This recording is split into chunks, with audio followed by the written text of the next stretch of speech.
Assalamualaikum warahmatullahi wabarakatuh. Kami dari kelas PGMIG akan mempresentasikan tentang tahap-tahap pengembangan kurikulum yang beranggotakan 1. Diah Ayu Irawati, 2. Herlinda Listia Murni. A. Perencanaan dalam pengembangan kurikulum. Perencanaan kurikulum merupakan proses yang melibatkan kegiatan pengumpulan, penyortiran, sintesis, dan seleksi informasi yang relevan dari berbagai sumber. Sebuah perencanaan kurikulum yang realistis disusun berdasarkan A. Prinsip-prinsip perencanaan kurikulum. Nah, secara umum, sebuah perencanaan kurikulum itu yang realistis disusun berdasarkan prinsip-prinsip sebagai berikut. Prinsip 1. Perencanaan kurikulum berkenaan dengan pengalaman-pengalaman para siswa. Prinsip 2. Perencanaan kurikulum dibuat berdasarkan berbagai keputusan tentang konten dan proses. Prinsip 3. Perencanaan kurikulum mengandung keputusan-keputusan tentang berbagai isu dan topik. Prinsip 4. Perencanaan kurikulum melibatkan banyak kelompok. Prinsip 5. Perencanaan kurikulum dilaksanakan pada berbagai tingkatan atau level. Prinsip 6. Perencanaan kurikulum adalah sebuah proses yang berkelanjutan. B. Karakteristik perencanaan kurikulum. Aspek-aspek yang menjadi karakteristik perencanaan kurikulum tersebut adalah sebagai berikut. A. Perencanaan kurikulum harus berdasarkan konsep yang jelas tentang berbagai hal yang menjadikan kehidupan menjadi lebih baik, karakteristik masyarakat sekarang dan masa depan, serta keutuhan dasar manusia. Yang kedua, perencanaan kurikulum harus dibuat dalam rangka yang komprehensif, yang mempertimbangkan dan mengoordinasi unsur esensial belajar mengajar efektif. Yang ketiga, perencanaan kurikulum harus bersifat reaktif dan antisipatif. Pendidikan harus responsif terhadap kebutuhan individu siswa untuk membantu siswa tersebut menuju kehidupan yang kondusif. Untuk karakteristik perencanaan kurikulum selanjutnya sudah tertera di dalam makalah. C. Model perencanaan kurikulum. Beberapa model perencanaan kurikulum yaitu 1. Model perencanaan rasional deduktif atau rasional Taylor. Pada model ini menitikberatkan dalam merancang program kurikulum dan bertitik tolak dari spesifikasi tujuan tetapi cenderung mengabaikan problematika dalam lingkungan tugas. Yang kedua, model interaktif rasional. Dalam model ini memandang rasionalistis sebagai tuntutan kesepakatan antara pendapat-pendapat yang berbeda yang tidak mengikuti urutan logis. Yang ketiga, model disiplin model. Pada model ini perencanaan menitikberatkan pada guru-guru. Mereka sendiri yang merencanakan kurikulum berdasarkan pertimbangan sistematik tentang relevansi pengetahuan filosofis, sosiologi, dan psikologi. Yang keempat, model tanpa perencanaan atau non-planning model. Model ini yaitu model yang berdasarkan pertimbangan-pertimbangan intuitif guru-guru di dalam ruangan kelas sebagai bentuk pembuatan keputusan, hanya sedikit upaya kecil merumuskan tujuan khusus, formalitas pendapat, dan analisis intelektual. Keempat model perencanaan kurikulum yang dikemukakan di atas sesungguhnya merupakan tipe-tipe yang ideal dan bukan model-model perencanaan kurikulum yang aktual. Umumnya, perencanaan kurikulum mengandung keempat aspek model tersebut. Namun, untuk membedakannya antara satu dengan yang lainnya, diperlukan analisis variabel kebermaknaan bagi praktek perencanaan. Asumsi-asumsi rasionalistis tersebut perlu disadari dalam kaitannya dengan cara memproses informasi sebagai refleksi posisi-posisi sosial dan ideologis yang mengatur perencanaan kurikulum. B. Pengorganisasian dalam pengembangan kurikulum. Organisasi kurikulum adalah struktur program kurikulum yang berupa kerangka umum program pengajaran yang akan disampaikan kepada peserta didik. Unsur-unsur organisasi kurikulum antara lain 1. Konsep. Konsep merupakan definisi dari apa yang perlu diamati. Konsep menentukan adanya hubungan empiris. Hampir setiap bentuk organisasi kurikulum dibangun dengan konsep seperti peserta didik, masyarakat, kebudayaan, kuantitas dan kualitas, ruangan, dan evolusi. 2. Generalisasi, yaitu membuat kesimpulan-kesimpulan yang jelas dari suatu fenomena di sekitarnya. Yang ketiga, keterampilan, yaitu kemampuan dalam merencanakan organisasi kurikulum dan digunakan sebagai dasar untuk menyusun program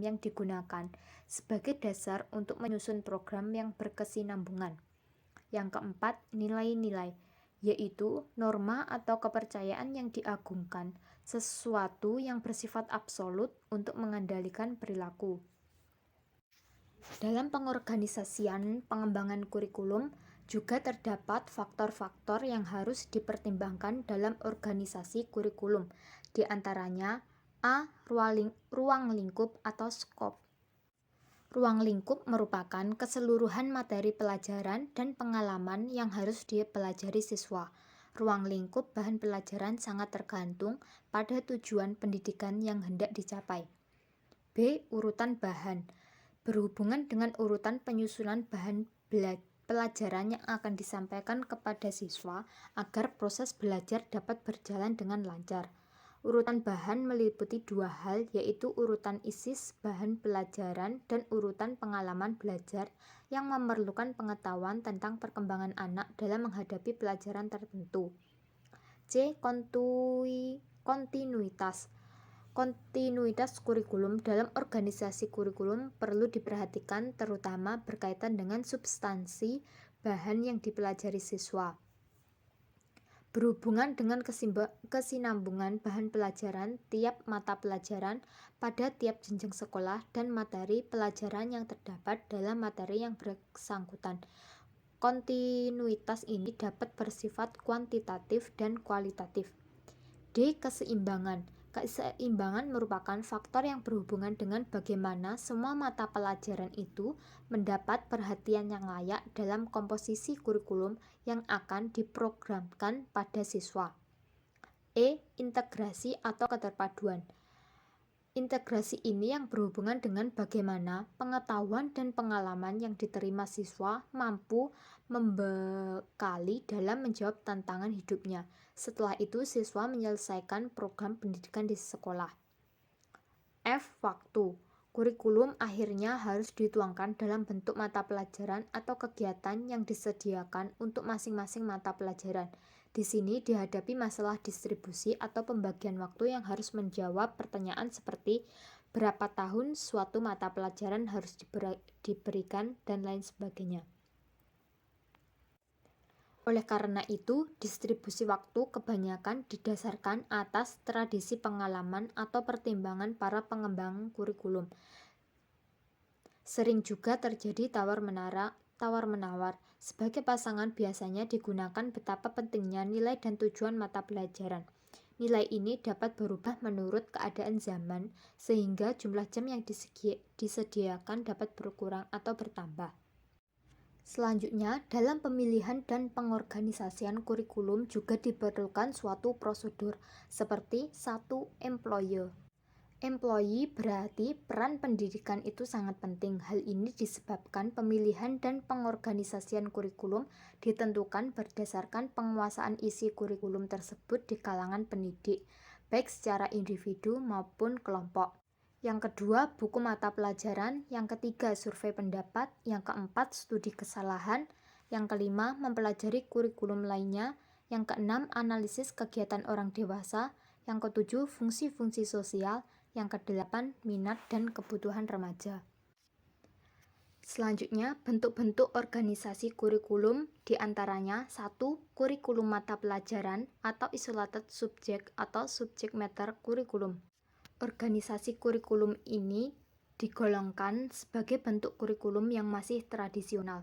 Kurikulum ini telah lama digunakan pada sekolah-sekolah dulu, hingga muncul kurikulum baru pada tahun 1968 dan kurikulum tahun 1975.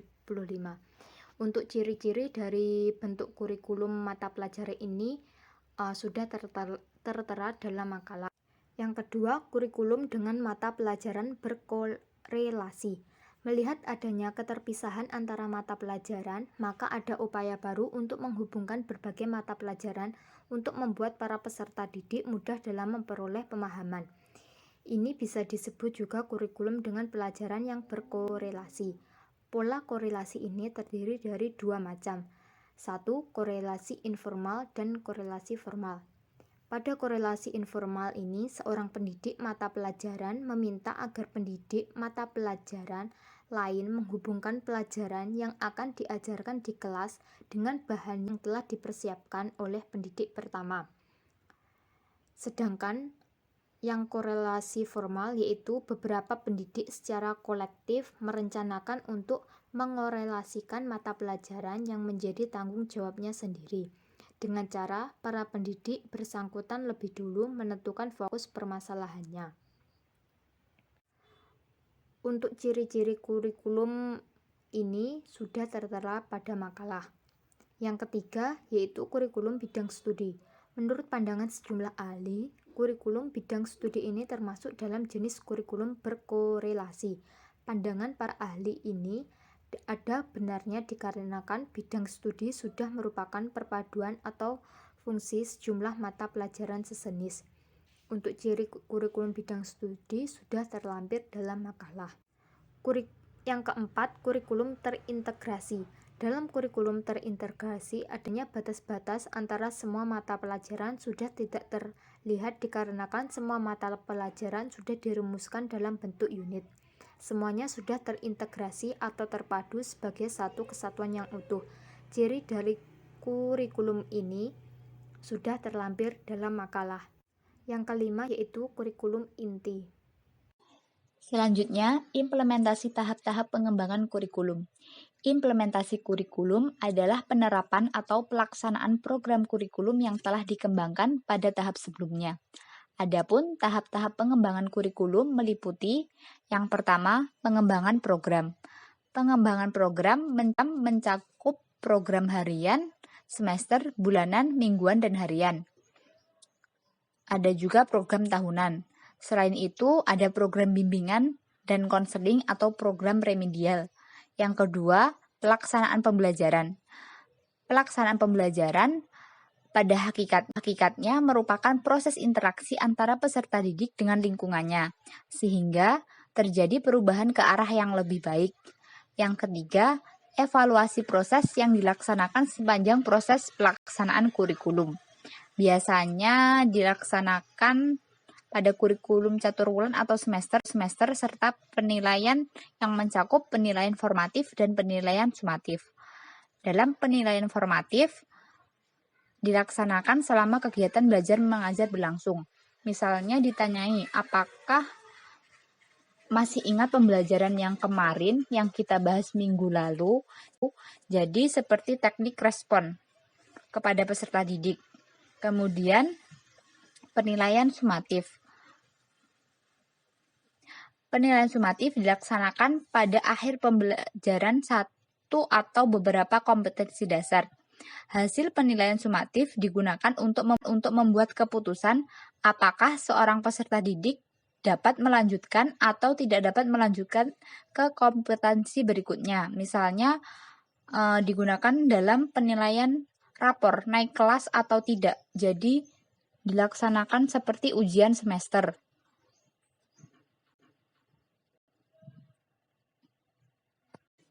Faktor-faktor yang mempengaruhi implementasi kurikulum. Yang pertama, karakteristik kurikulum. Karakteristik kurikulum mencakup ruang lingkup, bahan ajar, tujuan, sifat, dan sebagainya.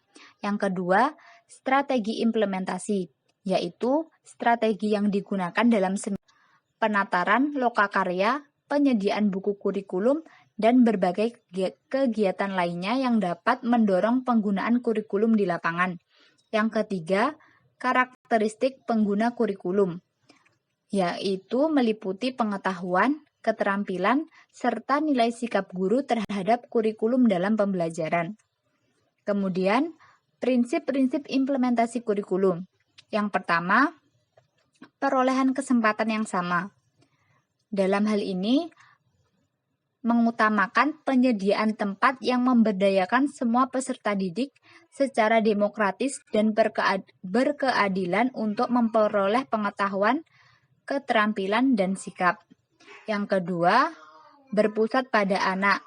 Upaya mendirikan peserta didik untuk belajar, bekerja sama, dan menilai diri sendiri sangat diutamakan agar peserta didik mampu membangun kemauan, pemahaman, dan pengetahuannya. Yang ketiga, pendekatan dan kemitraan.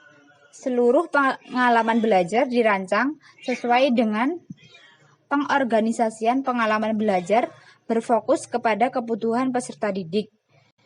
Yang keempat, kesatuan dalam kebijaksanaan dan keberagaman dalam pelaksanaannya. Standar kompetensi disusun oleh pusat dan cara pelaksanaannya disesuaikan dengan kebutuhan dan kemampuan daerah masing-masing. Misalnya, di daerah Pulau Jawa dan Papua tentunya memiliki perbedaan dalam pengajarannya.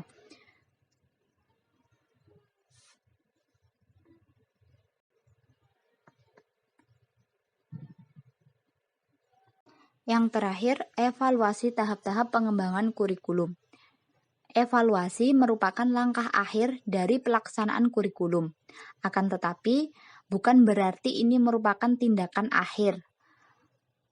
Data hasil evaluasi yang telah dikumpulkan harus digunakan sebagai kriteria untuk menyesuaikan kurikulum tersebut dengan tujuan, program studi, atau misi dari institusi.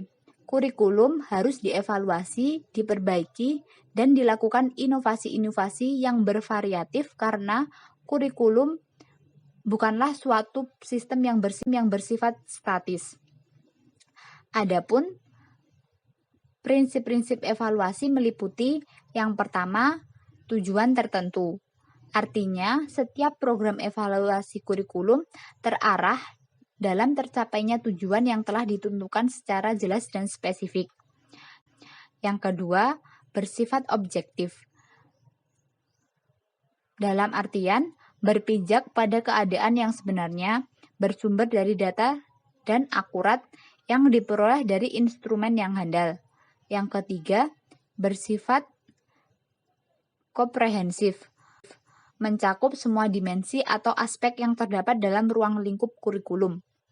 Yang keempat, kooperatif dan bertanggung jawab dalam perencanaan, pelaksanaan, dan keberhasilan suatu program evaluasi kurikulum merupakan tanggung jawab semua pihak yang terlibat dalam proses pendidikan seperti guru, kepala sekolah, penilik, orang tua, bahkan siswa itu sendiri.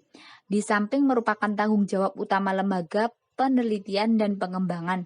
Yang kelima, efisien, khususnya dalam penggunaan waktu, biaya, tenaga, dan peralatan yang menjadi unsur penunjang. Yang keenam, berkesinambungan. Hal ini diperlukan mengingat tuntutan dari dalam dan luar sistem sekolah yang meminta diadakannya perbaikan kurikulum. Komponen desain kurikulum. Orang evaluator memilih satu atau semua strategi tersebut. Selanjutnya, perlu membuat rancangan rincian desain yang lengkap dalam upaya implementasi evaluasi. Rencana tersebut terdiri atas beberapa komponen. Yang pertama, penentuan garis besar dan evaluasi. Kedua, pengumpulan informasi. Ketiga, organisasi informasi. Keempat, analisis informasi. Kelima, pelaporan informasi. Dan yang keenam, administrasi evaluasi. Sekian presentasi dari kelompok 8. Apabila ada kurang lebihnya mohon maaf. Wassalamualaikum warahmatullahi wabarakatuh.